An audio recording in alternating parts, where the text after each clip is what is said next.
मैं डॉक्टर भुटानी कई हॉस्पिटल डॉक्टर हाँ, तो इत्थे मैं किडनी के रोग तो मरदाना रोगों का माहिर हाँ।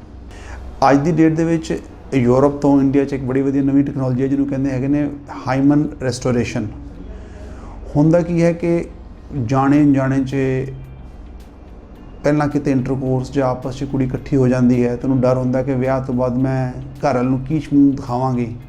ਉਹਦੇ ਵਿੱਚ ਜਿਹੜੀ ਸਰਜਰੀ ਹੁੰਦੀ ਹੈ ਉਹਨੂੰ ਕਹਿੰਦੇ ਨੇ ਹਾਈਮਨ ਰੈਸਟੋਰੇਸ਼ਨ ਜਾਂ ਵਰਜਨਟੀ ਰੈਸਟੋਰੇਸ਼ਨ ਹੋ ਜਾਂਦੀ ਹੈ, ਜਿਸ 'ਚ ਅਸੀਂ ਆਪਰੇਸ਼ਨ ਕਰਕੇ ਉਹਨੂੰ ਦੁਬਾਰਾ ਸਿਲਾਈ ਕਰ ਸਕਦੇ ਹਾਂ ਤਾਂ ਕਿ ਕੁੜੀ ਆਪਣੇ ਆਪ ਨੂੰ ਦੁਬਾਰਾ ਵਰਜਨ ਮਹਿਸੂਸ ਕਰੇ।